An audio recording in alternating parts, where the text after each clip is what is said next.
जी हाँ, नमस्कार मित्रों। तो आज है 3 नवंबर गुरुवार और यूपीएससी प्रीलिम्स को भी 206 206 दिन बाकी है। करंट अफेयर्स देख लेते हैं। नोट्स बनाने की ज़रूरत नहीं, पूरे महीने की पीडीएफ फाइल बाद में मैं रिलीज़ करवाऊंगा। अक्टूबर महीने की भी जो हमने पढ़ाई की है उसकी भी पीडीएफ फाइल बन रही है। 10 तारीख से पहले तक में रिलीज़ करने का अपना टारगेट है। तो बस इसको आराम से सुनिए ताकि महीने के एंड में जब आप उसे देख रहे हैं तो याद आए कि हाँ इतना इतना तो सुना था। So you can process those factual informations more quickly.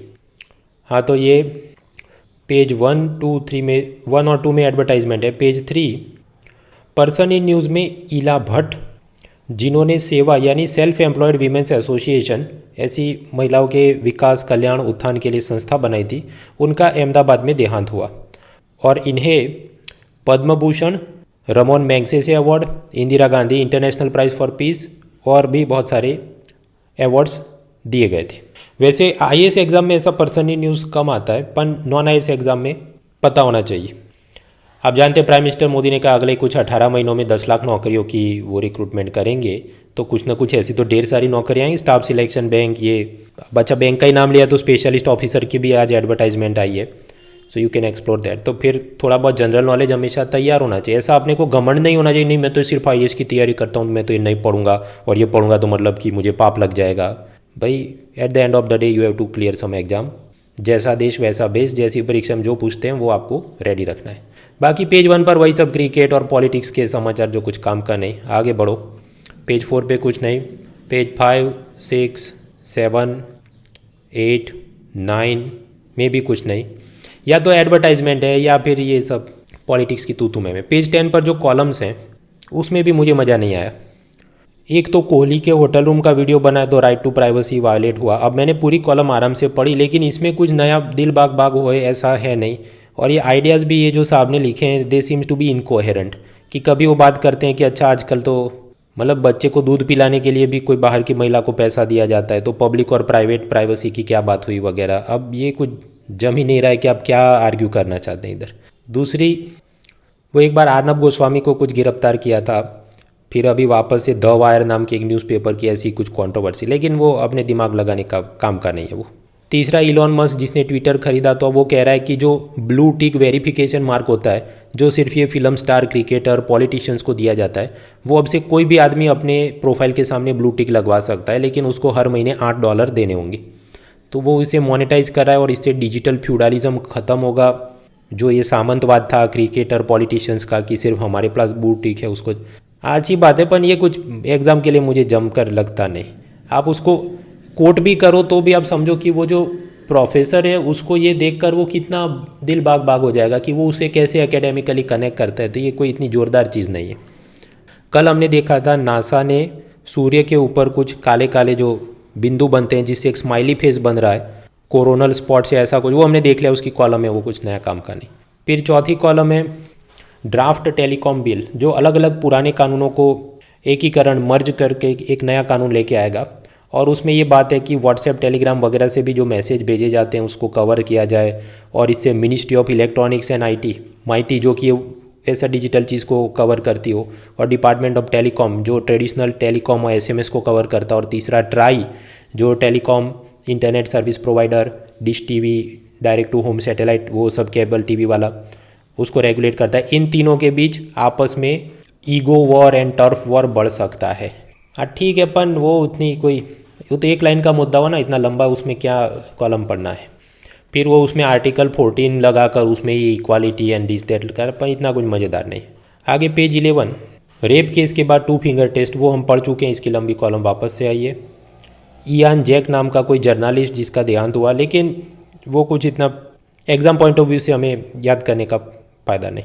तीसरा, सावरकर के बारे में क्रिस्टोफी जेफ्रेलॉट ने कॉलम लिखी। अब वो कैसा लिखें, वो हिंदू मुस्लिम SC ST टाइप के वो उसमें एंगल जोड़ के वो लिखेंगे पॉलिटिकल चीज़ें जो आप पढ़ सकते हैं, पर कुछ एग्ज़ाम में लिखने लायक चीज़ें नहीं। जो पर्टिकुलर हिस्ट्री है कि वीर सावरकर का क्या क्या योगदान था, तो वो तो आप हिस्ट्री की बुक्स में आपने पढ़ा होगा। पेज 12 पे चलते हैं। पॉलिटिक्स में याद करो, कल हमने देखा था कैसे केरला में ये सरकारी कंपनियों के जो एम्प्लॉयज़ हैं उनकी रिटायरमेंट एज, सेवानिवृत्ति की आयु को बढ़ाकर, मान लीजिए 55 था उसका 60 किया था, लेकिन उसका विरोध चला था कि भाई बुजुर्गों को रिटायर नहीं करोगे तो नए लोगों को नौकरी किधर से मिलेगी। तो अब केरला राज्य सरकार ने उस नियम को वापस अंडू कर दिया है आफ्टर द प्रेशर।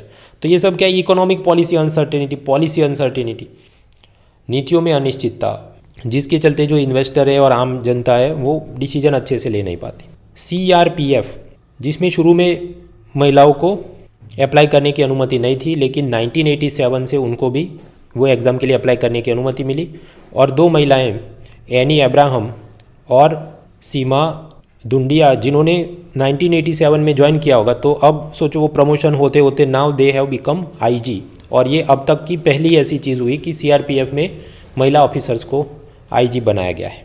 आगे बढ़ते पेज 13, उसमें डिफेंस के समाचार में air defence ballistic missile defence AD-1 BMD, कोई दुश्मन का मिसाइल या एयरक्राफ्ट आ रहा है उसको डिस्ट्रॉय करने के लिए ये ballistic missile defence interceptor missile बनाया गया है। ओडिशा के करीब APJ अब्दुल कलाम आइलैंड टापू से उसको टेस्ट किया गया। इसको अभी हम और नहीं पढ़ेंगे क्योंकि मुझे लगता है कल इसकी एक्सप्लेन सीरीज़ आएगी तो फिर उसमें और चर्चा होगी कि अच्छा इसमें किस टाइप का फ्यूल होता है, कितनी किलोमीटर तक ये मारक क्षमता रखता है वगैरह वगैरह, तो देख लेंगे। आगे बढ़े तो मेंस पेपर 2 में मुद्दा है issues related to scheme design implementation, एक बात, और दूसरा पेपर 4 में केस स्टडीज़ एथिक्स में। तो जम्मू कश्मीर में साल 2018 में एक स्कीम आई थी बैक टू विलेजेस, जिसमें ये अफसरों को कहा जाता है कि तुम जाओ और गांव में लोगों से मिलो और एक रात वहाँ पर रुको और वहाँ पर सब जलसा होगा, रंगारंग संगीत का कार्यक्रम होगा, ड्रम बजाएंगे, भोजन फीस्ट होगा और आप गांव वालों की बातों को सुनो, उनकी समस्याओं को सॉल्व करो। गांव वालों की समस्याएं क्या होंगी कि जैसे हमारा जो ज़मीन बेची थी उसका अभी तक लैंड रिकॉर्ड में एंट्री नहीं हुई है, हमें बैंक पासबुक इशू करना था या अपडेट नहीं हो रहा है। आयुष्मान भारत, उसके अंदर वो प्रधानमंत्री जन आरोग्य योजना जिसमें 5 लाख का हेल्थ इंश्योरेंस मिलता है, उसका हमको अभी तक कार्ड नहीं मिला है। हमको ये BPL रेशन कार्ड नहीं मिला, LPG सिलेंडर की सब्सिडी नहीं आई है। गांव में बाढ़ आ गई थी, उसके बाद जो आपको कॉम्पेंसेशन मुआवजा देना था वो अभी तक नहीं आया है। प्रधानमंत्री फसल बीमा योजना के हमारी फसल बर्बाद हुई लेकिन अब तक इंश्योरेंस कंपनी ने हमको कॉम्पेंसेशन मुआवजा नहीं दिया है। स्किल ट्रेनिंग का कुछ ये नेशनल रूरल लाइवलीहुड मिशन था, उसमें हमको जो मिलना चाहिए वो अभी तक मिला नहीं है योजना का लाभ वगैरह वगैरह। हाँ, तो आप कहें ये तो बेस्ट है कि ऑफिसर आएंगे, गांव में एक रात रुकेंगे, लोगों से मिलेंगे और समस्याओं को सॉल्व करेंगे। लेकिन जम्मू कश्मीर के गांव वाले अब नाराज़ हैं कि ये 2018 से लेके 2022 4 साल आया और अब तक कई बार ऐसे ऑफिसर्स आके एक एक रात रुक चुके हैं। हम अपनी वापस वही कंप्लेन करते करते थक चुके हैं, लेकिन एक भी अब तक सॉल्व नहीं हुई है। आखिरी बार कोई ऑफिसर आया था तो गाँव वालों ने कहा कि वो जो जल शक्ति मंत्रालय के ऑफिसर आए थे उनको उन्होंने कंप्लेन की कि यहाँ पीने का पानी नहीं आ रहा है। ऑफिसर ने कहा कि हाँ उसमें सिर्फ 15-16 पाइप ही हमारे पास कम पड़ रहे हैं, वरना लाइन तो बिछा देंगे कुछ दिन में। और फिर वो गया तो आया ही नहीं, तो अभी तक लाइन नहीं बिछी, एंड सो मैनी थिंग्स। तो क्वेश्चन ये है, suppose you are the district magistrate, collector, IAS officer और ये वाली योजना में गाँव वालों को असंतुष्टि है, तो आप इसको कैसे फिक्स करेंगे? हाँ, तो सिंपल है। सबसे पहले ये आप याद करें नीति आयोग का एस्पिरेशनल डिस्ट्रिक्ट प्रोग्राम है कि जहाँ पर वो एकदम पिछड़े जिलों को मॉनिटर करता है। तो उसकी वेबसाइट पे जाके आप कॉपी करोगे कि कौन कौन से की इंडिकेटर्स हैं, कौन कौन सी योजनाओं की लिस्ट है, और फिर आपका डिस्ट्रिक्ट भले बैकवर्ड हो ना हो, आप उसकी एक एक्सेल फाइल बना दो कि अच्छा ये स्कीम है और ये इंडिकेटर है कि हेल्थ एजुकेशन, पाइपलाइन, फसल बीमा, flood compensation, bank passbook update करना है, फाइनेंशियल इंक्लूजन करना है वगैरह। और फिर क्या प्रोग्रेस है। जो ऑफिसर अब तक गांव में एक एक रात रुक के आए थे उनको बोला जाइए एक्सेल फाइल में भरो तुम कि तुमको क्या कंप्लेन मिली थी और उसका एस्टिमेटेड टाइम क्या है उसको फिनिश करने का। नहीं हो रहा है तो कहाँ पर गतिरोध आ रहा है। कि मान लीजिए जल शक्ति जो लोकल इरिगेशन ऑफिसर वो ये कहे कि हमको पाइपलाइन बिछानी है लेकिन उसका टेंडर बाकी है, तो टेंडर क्यों बाकी है या वगैरह वगैरह। तो you sit with the officers and you try to fix it. आप एक एक दिन डेजिग्नेट कर सकते हैं कि आज सोमवार है तो मैं सिर्फ इरिगेशन और वाटर रिलेटेड ऑफिसर्स के साथ मिलके उसका एक्सेल फाइल कंप्लीट करूँगा। कल मैं सब पुलिस वालों के साथ मिलके उनका कंप्लेन की चीज़ देखूँगा। थर्ड में इलेक्ट्रिसिटी वालों का देखूँगा। फोर्थ में बैंक ऑफिसर्स के साथ मिलूँगा एंड सो फॉर्थ। आगे बढ़ते हैं पॉलिटी और उसमें राइट टू प्राइवेसी, निजता का अधिकार। मित्रों, अपने संविधान में आर्टिकल 20/3 उसमें ये लिखा है कि कोई भी व्यक्ति को उसके खुद के खिलाफ गवाही देने के लिए मजबूर नहीं किया जा सकता। और ऐसा ही CRPC क्रिमिनल प्रोसीजर कोड या कोड ऑफ क्रिमिनल प्रोसीजर उसके सेक्शन 161 में ये लिखा है कि कोई भी आदमी को दबाव नहीं डाला सकता है कोई भी ऐसा प्रश्न पूछने का कि जो जवाब देने पर उसे कोई जेल हो सकती है, उस पर कोई जुर्माना लग सकता है। अब ये देखते हुए अगर कोई सीबीआई ऑफिसर आपको ये कहता है कि तुम्हारे खिलाफ कुछ आरोप है बैंक फ्रॉड करने का, चाइल्ड पोर्नोग्राफी देखने का या कुछ, तो तुम हमारे मतलब तुम अपने कंप्यूटर या मोबाइल फ़ोन का पासवर्ड खोल के हमको दो, तो क्या वो ऐसा कह सकता है? तो दिल्ली हाई कोर्ट ने ये कहा कि नहीं, इन्वेस्टिगेटिव ऑफिसर उस अक्यूज्ड पर्सन से उसने कंसेंट यानी अनुमति लेनी होगी। मारपीट के 3rd डिग्री टॉर्चर करके कि ज़बरदस्ती तुमको देना ही है, you are compelled under the law, तो ऐसा नहीं है, वो पर्सन की अपनी राइट टू प्राइवेसी है। ऑन सिमिलर रीज़न ये जो narco analysis, lie detection test, ये सब किए जाते हैं, उसमें भी अक्यूज्ड पर्सन आरोपी व्यक्ति के ऊपर उसकी कंसेंट यानी अनुमति लेना जरूरी है। फिर समाचार चल रहे न्यूट्रिएंट बेस्ड सब्सिडी। मित्रों, एक तो होती है यूरिया सब्सिडी कि मान लीजिए कोई केमिकल फैक्ट्री ने 1000 रुपये में 1 बोरी यूरिया बनाया है और वो कह रहे हैं इसको मुझे 1000 रुपये में बेचना है, सरकार कह रही 600 रुपये में बेचो और 400 रुपये हम आपको सब्सिडी देंगे, तो वो तो यूरिया सब्सिडी हुई। लेकिन उसके अलावा बहुत अलग अलग किस्म के सब जटिल फर्टिलाइज़र भी बनाए जाते हैं कि उसमें मान लीजिए 50 ग्राम नाइट्रोजन हो, 5 ग्राम फॉस्फोरस हो, 10 ग्राम पोटाश हो, 100 ग्राम सल्फर हो, तो ऐसे कस्टमाइज टेलर मेड फर्टिलाइज़र बनाएंगे, उसमें कैसे सब्सिडी गिनेंगे? तो उसके लिए सरकार की न्यूट्रिएंट बेस्ड सब्सिडी स्कीम है कि उसमें किलोग्राम के हिसाब से उन्होंने भाव लिखा होगा कि अच्छा अगर आप 1 किलो नाइट्रोजन यूज़ करते हो कोई फर्टिलाइज़र बनाने में तो सरकार उस कंपनी को 98 रुपीज़ सब्सिडी देगी वगैरह वगैरह। तो उसके रेट्स में कुछ चेंज किए या उसको अपडेट किया, ऐसी बात चले। एग्जैक्ट कितना पैसा देते हैं कुछ काम का नहीं, सफिशिएंट टू नो कि अलग अलग केमिकल के लिए सरकार फर्टिलाइज़र कंपनी को सब्सिडी देती है ताकि किसान को सस्ते में वो फर्टिलाइज़र मिले। वापस आते हैं ethics paper 4, ethics in election and politics. मित्रों, क्या कोई एक निर्दलीय उम्मीदवार, मतलब जो कोई कांग्रेस बीजेपी पॉलिटिकल पार्टी से एफिलिएटेड नहीं है, खुद से इलेक्शन फॉर्म भर के जा रहा है, तो क्या वो जीत सकता है? भाई मुश्किल है, क्योंकि आप जानते हैं कि लोग ज़्यादातर वोट करेंगे वो बड़ी पॉलिटिकल पार्टी, अच्छा मैं पंजे के निशान पे करूँगा, मैं आम आदमी पे करूँगा, मैं बीजेपी के करूँगा, so they are going to do like that. तो इंडिविजुअल इंडिपेंडेंट कैंडिडेट होगा, निर्दलीय उम्मीदवार, उसके जीतने के चांस बहुत कम होते हैं, क्योंकि वो कभी कांग्रेस बीजेपी जितना उसके पास पूरा man power, supporter base, advertisement का पावर, फाइनेंशियल पावर वो होता नहीं है। अब कर्नाटक में चुनाव आने वाले हैं, कांग्रेस पार्टी ने ये कहा है कि जो आदमी कांग्रेस पार्टी की टिकट से लड़ना चाहता है तो उसने 2 लाख रुपए डिपॉजिट करने होंगे, और अगर वो SC ST है तो उसको उसमें 50% डिस्काउंट मिलेगा, और आप जो हमको ये डिपॉजिट में पैसा दोगे उसकी मदद से हम लोग कांग्रेस का नया मुख्यालय, पार्टी बिल्डिंग बनाएंगे, और ये जो चुनाव में प्रचार में एडवर्टाइजमेंट करना है उसके लिए हम वो पैसा यूज़ करेंगे। तो इसके अच्छे बुरे आप आयाम सोचो कि हाँ पॉलिटिकल पार्टी खुद से, मतलब ये आरोप तो हमेशा लगते हैं कि पॉलिटिकल पार्टी उम्मीदवारों से ढेर सारा पैसों की उगाही करती है टिकट देने के वास्ते, बट ये यहाँ पर खुल्लम खुल्ला ऑफिशियली अब तो नोटिफाई किया है कि 2 लाख रुपए देने होंगे। इसके अच्छा आयाम ये कि ट्रांसपेरेंसी बढ़ेगी, छुप छुप के नहीं खुलेआम पैसा लोगे तो जो करप्शन, ब्लैक मनी का इन्फ्लुएंस था वो थोड़ा कम होगा। नेगेटिव एस्पेक्ट ये कि जो गरीब आदमी है, लोअर मिडिल क्लास का पर्सन है, वो 2 लाख रुपए जमा नहीं कर सके तो उसे कांग्रेस पार्टी टिकट नहीं देगी, और फिर उसे इंडिपेंडेंट कैंडिडेट के रूप में, निर्दलीय उम्मीदवार के रूप में लड़ेगा तो उसका जीतना मुश्किल हो जाएगा। तो ऐसे कई कारणों के चलते प्रतिभावान लोग भी कभी पॉलिटिक्स में आगे नहीं बढ़ सकते। हालांकि काउंटर आर्ग्यूमेंट भी हैं कि गरीब घर के लोग भी, जैसे लाल बहादुर शास्त्री, नरेंद्र मोदी, ये भी तो प्राइम मिनिस्टर बने, पर वो ज़माना अलग था, आज का ज़माना अलग है, वगैरह वगैरह। तो आप बड़ा सा कुछ निबंध लिख रहे हैं, things to reflect. Explain series में आज कुछ काम का नहीं। एक तो 3 दिन से वही चल रहा है कि चीन में वो जिमी जिमी गाना चला है, हमको चावल दो, और वो मिथुन का गाना है। भाई ठीक है, अब कितनी बार बताओगे आप उसकी? तो एक्सप्लेन सीरीज़ बनाना वो मतलब कहाँ तक ये कुछ भी करते हैं ये लोग। खैर, दूसरा है IIT रुड़की ने कुछ एंटीवायरल मॉलिक्यूल ढूंढ लिया, हाँ अपन उसको और फेमस होने दो फिर हम देखेंगे। तीसरी है एक्सप्लेन सीरीज़ की साउथ कोरिया ने कुछ युद्ध परीक्षण अभ्यास किया और F-15 फाइटर जहाज से सब मिसाइल दागे और नॉर्थ कोरिया परेशान है। ये सब एक था टाइगर जेम्स बॉन्ड, बहुत काम का नहीं। अपने ऑफिशियल सिलेबस में क्लियरली लिखा है जो इश्यूज अफेक्टिंग इंडियन इंटरेस्ट। तो मैक्सिमम इससे क्या होगा, मान लीजिए ये 2 देश में लड़ाई हो जाए तो ये LG सैमसंग और जो माइक्रो प्रोसेसर चिप या टेलीविज़न और कंप्यूटर पार्ट्स या मोबाइल आते हैं भारत में, वो कुछ दिक्कत हो सकती। और बहुत लंबे स्केल पे सोचे तो जैसे वियतनाम वॉर हुआ था कि एक तरफ चीन रशिया नॉर्दर्न वियतनाम को सपोर्ट करे और साउथ वालों को अमेरिका सपोर्ट करे, ऐसा बड़ा सा युद्ध हो जाएगा तो फिर भारत के लिए नॉन अलाइन रहना है या क्या करना है, और रशिया यूक्रेन जैसी बड़ी क्राइसिस हो जाए वगैरह वगैरह। हाँ, तो उधर लिख सकते हैं, इसमें इतना रोज़ क्या पढ़ना है। तीसरी बड़ी एक्सप्लेन सीरीज है यूएस मिड टर्म प्राइमर।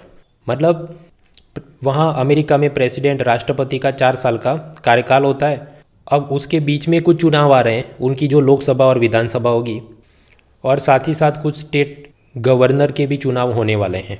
तो इसमें अगर मेजोरिटी नहीं मिली तो प्रेसिडेंट के लिए चुनौती आ सकती है। फॉर एग्जांपल, अमेरिका की राज्यसभा यानी सेनेट में जितने भी सीट हैं उसमें आधे कांग्रेस और आधे बीजेपी के पास है। मतलब आधे समझो कि रिपब्लिक पार्टी के पास हैं और आधे डेमोक्रेट पार्टी के पास है। तो हर एक जो बिल पास करना है तो 50-50 डिवाइड हो गया। तो क्या कोई भी बिल पास हो सकता है? जवाब है हाँ, क्योंकि वाइस प्रेसिडेंट कमला हैरिस जो सेनेट में बैठेगी तो वो टाई ब्रेकर वोट डालते रहेगी। लेकिन मान लीजिए ऐसे ये जो मिड टर्म इलेक्शन अभी हो रहे हैं और उसमें ये बैलेंस बिगड़ जाए और कुछ और रिपब्लिकन पार्टी के लोग आ जाएं, तो फिर ये बिडेन और कमला हैरिस जो डेमोक्रेट पार्टी के, उनके लिए मुश्किल हो जाएगा, क्योंकि वो कोई बड़े बिल पास नहीं करवा पाएंगे। बजट में भी उनको पास करवाने में शायद दिक्कत आ जाए। मित्रों, इंडिया में अगर राज्यसभा में रूलिंग पार्टी की मेजोरिटी ना हो तो भी उनको बजट पास करने में दिक्कत नहीं आती, क्योंकि finance bill, is money bill और ये वो करके देख राज्यसभा मतलब 14 दिन तक उसे रोक सकती है। उसके बाद तो वो अप्रूव हो जाएगा अपने आप। लोकसभा बाध्य नहीं है राज्यसभा की चीज़ों को मानने के लिए वगैरह। तो क्या अमेरिका में भी ऐसा है, या फिर कि अमेरिका में राज्यसभा को इक्वल पावर है कि नहीं, वो सब आप पॉलिटी कंपेयरिंग कॉन्स्टिट्यूशन वो सब में समझ लेना। और बस ये इसी तरह अगर जो बैलेंस बिगड़ जाएगा तो आप याद करो, ये अमेरिका में वो राइट टू एबॉर्शन, महिलाओं को गर्भपात का अधिकार, उसके बारे में जो कानून में कुछ सुधार करने हैं। उसी तरह immigration laws, gun control laws, वो सब में दिक्कतें आ सकती। इसमें और दिमाग खर्च करने का फ़ायदा नहीं, सिवाय के अभी आपका यूपीएससी इंटरव्यू आने वाला हो तो फिर ये चीज़ें और चर्चा में होगी, तो हो सकता है आपको कोई पूछ ले। पेज 15 में चलते इंटरनेशनल रिलेशन। इथियोपिया और टिग्रे, इनके बीच काफ़ी समय से गृह युद्ध यानी सिविल वॉर चल रहा था। इसका मतलब ये हुआ कि गृह युद्ध कब होता है कि एक ही देश के भीतर जो दो अलग अलग यूनिट बन जाए। तो इथियोपिया का अंदर ये टिग्रे नाम की जगह होगी और आपस में उनकी लड़ाई चल रही होगी। हाँ, तो नक्शे में देख लेना आप। फिर याद करो, पाकिस्तान प्राइम मिनिस्टर शहबाज खान वो चीन में भीख मांगने गए थे, तो चीन ने कहा हाँ तुमको भीख में पैसा देंगे, लेकिन वो भीख में देंगे या लोन में देंगे या क्या करेंगे या और गुलाम बना देंगे, वो तो अब जब आएगा तब हम देखेंगे। तीसरा मुद्दा है secularism and again ethics in politics. तो तुर्की में उनके प्रेसिडेंट तय्यिप एर्दोगान, उसकी पॉपुलैरिटी, लोकप्रियता थोड़ी कम हो रही है। तो अब वापस से लोगों में कुछ चीज़ें को पॉलिटिसाइज करना होगा, वापस हंगामा करना होगा। तो उसने ये कहा कि हम एक रेफरेंडम मतलब जनमत संग्रह लाएंगे कि महिलाओं का ये हिजाब या हेड स्कार्फ वो पहनने के अधिकारों के बारे में। अब वैसे न्यूज़पेपर सर्वे का ये कहना है कि ज़्यादातर तुर्की के लोग ये हेड स्कार्फ और हिजाब और ये सब के अंदर वो इतनी रुचि नहीं रखते उसकी डिबेट में, लेकिन ये धार्मिक भावनाओं को भड़का के वापस उसके आसपास पॉलिटिक्स खेली जाए, इसलिए वो वापस से ये सब खेल कर रहा है। फिर सऊदी का एक प्रिंस था, उसको 30 साल की जेल हो सकती है, ये वो सब हमको एक था टाइगर जेम्स बॉन्ड काम का नहीं। पेज 16-17 पर कुछ काम का नहीं। पेज 18 इकोनॉमी में भी कुछ काम का नहीं। कल हमने देखा था वो 7 की जगह एक ही इनकम टैक्स फॉर्म हो, अब वो क्यों आएगा, अब वो अपने लिए इतना काम का नहीं। Let them come with the actual notification in latest budget. तो भी 1-2 लाइन में याद रखना है, हमें चार्टर्ड अकाउंटेंट की एग्जाम की तैयारी नहीं कर रहे, हम लोग यूपीएससी की तैयारी कर रहे हैं। तो ईज ऑफ पेइंग टैक्सेस, कर भरने में सुगमता होगी, जिसके चलते ब्लैक मनी टैक्स अवॉइडेंस का प्रॉब्लम कुछ हद तक कम हो सकता है। दूसरा है, अमेरिका में महंगाई बढ़ रही है तो उससे लड़ने के लिए उनका रेपो रेट या फेड रेट उसे को बढ़ाना चाहिए। अब मान लीजिए पहले वो हर बार 5-5% बढ़ाते हो, तो अब कहें नहीं अभी 4% या 0.75% ही बढ़ाएंगे, तो वो सब मामले चल रहे हैं। बेसिक थियरी पता होना चाहिए और कुछ नहीं। शक्तिकांता दास का ये कहना है pre mature tightening will upset recovery. वो ऐसा कहना चाहता है कि लोन जो सस्ते हमने किए थे आत्मनिर्भर भारत के दौरान to revive Indian economy after corona, अगर हम लोग उसको वापस तुरंत महंगा कर देंगे महंगाई से लड़ने के लिए, तो हमारी इकोनॉमी की रिकवरी में दिक्कत आ सकती है। तो ये तो एक लाइन का मुद्दा है। फिर ई रूपी का लॉन्च किया, वो सब बहुत महान है, हाँ बराबर है, वो हम पढ़ चुके हैं। बाकी जितने समाचार हैं वो कुछ काम के नहीं। एयर इंडिया की सब बिजनेस जनरल नॉलेज चल रही है। सेबी ने अलग अलग लोगों को जुर्माना लगाया था, लेकिन 67,000 करोड़ अभी तक रिकवर नहीं हुए। इंडिया ब्रिटेन की फ्री ट्रेड अग्रीमेंट की नेगोशिएशन जारी है। कोल माइन, कोयले की खदानों का वो नीलामी हो रही वगैरह। फिर है स्पोर्ट्स कि पेज 90-20 में भी कुछ काम का नहीं। तो ये था आज का newspaper. See you next time.